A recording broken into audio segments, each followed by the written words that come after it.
जब अल्लाह किसी जन्नत की लड़की को बनाने का इरादा फरमाता है तो अपने नूर की तजल्ली डालता है और पूरी 130 फुट की लड़की निकल के बाहर आ जाती है।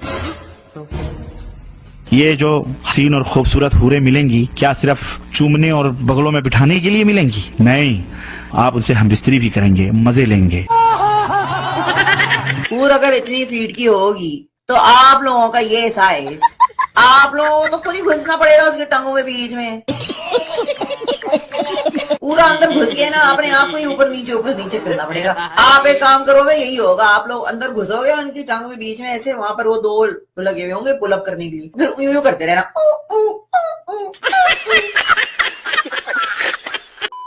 We are the diamonds of Islam. हम हीरे हैं, इस्लाम के हीरे। हम कोई आम नहीं है जिसको इस्तेमाल किया जाए और फेंक दिया जाए। आपकी औकात बता रहा हूँ, बुरा नहीं मानना। अल्लाह फरमाता कहता है, तुम्हारी औरतें तुम्हारे लिए खेतियां हैं और तुम जिस तरह से चाहो अपनी खेतियों में आओ। औरतें आपकी खेती है, तुम्हारी बीवियां तुम्हारे लिए खेती है, तुम्हारी बीवी तुम्हारी खेती है।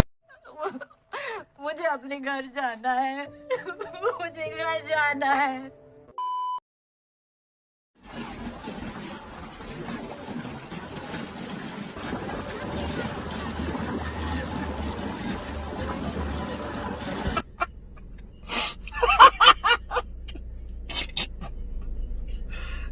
भगवान।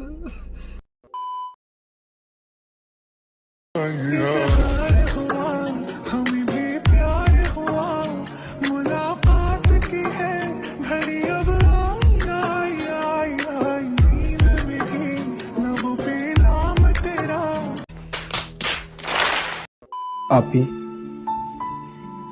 दुनिया की नज़र में हमारा निकाह हो गया है। आप रुखसत होकर मेरे पास आ गई हैं।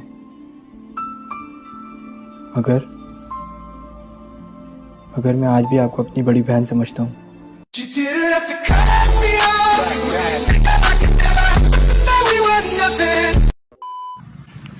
कजन को जितना मर्जी भाई बोल लो, फिर भी एक बार रिश्ता जरूर भेजता है, बेशर्म कहीं।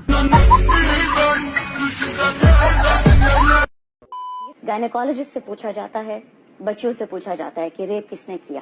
82% परपेट्रेटर्स वालिद, चाचा, ताया, दादा, नाना, मामू, फूफा उसके बाद आते हैं ये लोग। भाई जब बच्चियां आती हैं गायनेकोलॉजिस्ट के पास, वालिदैन को लेके आती है, ये नहीं कि पुलिस लेके जाए थाने की मेरी बच्ची का रेप हुआ है, कहती नहीं जी वालिद ने किया तो अब मैं अपने खावन को तो नहीं छोड़ सकती। तो क्या करती है, वो उसके अबॉर्शन करा देती है और फिर कहती है मेरे वालिद ने तो मेरा दुपट्टा नहीं उतारा। मैं इस पे 3 साल मैंने इस पे काम किया और ये इतना बदशक्ल फैसेट है इस सोसाइटी का। मैं बार बार सोसाइटी की बात कर रही हूँ। लोग कहते हैं दरिंदगी है, दरिंदगी नहीं है, ये इंसान ही करते हैं। दरिंदे तो ऐसे नहीं करते। तो ये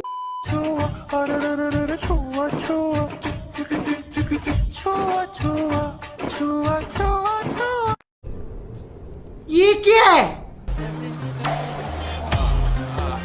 यही तो कयामत है। जन्नत की लड़की अल्लाह ने मिट्टी से नहीं बनाई। ये अंगूठे से यहां तक जाफरान, घुटने से छाती तक मुश्क, छाती से गर्दन तक अंबर, गर्दन से सर तक काफूर। 130 फुट कद है, 130 फुट लंबे बाल हैं, यूं आते हैं आबशार की तरह। Are you comedy me? मुसलमान किसी तरह से डरा हुआ है या ठीक है? मुसलमान कभी किसी से डरता है? मुसलमान डरने वाला कौम ही नहीं है। मैं तेरा दोगला बना उतार। और बताइए, आप लोग कहते हैं कि योगी जी को प्रधानमंत्री बनाइएगा, देखिए फिर क्या होगा? ये फिर तो खत्म कर देंगे, फिर छोड़ दे, खत्म कर देंगे मुसलमान।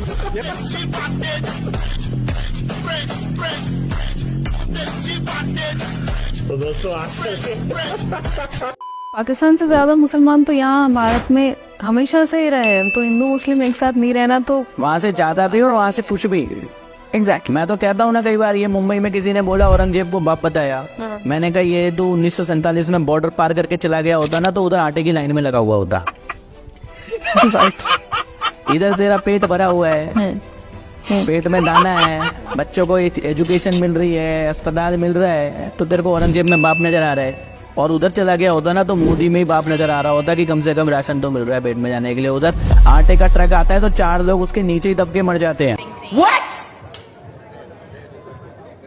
What? मौलवी साहब ने बोला कि टीवी एक बड़ा शैतान है और शैतान को घर में रखने से हमारे घर की रोजी हो जाती है। क्या बनना है आपको?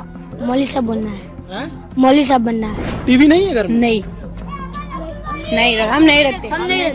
क्यों? गुनाह होता है। टीवी रखना गुनाह होता है? टीवी को ना रखने का फायदा ही वही है कि हमारी रोजी ना जाए और हमारे धंधे में बरकत है।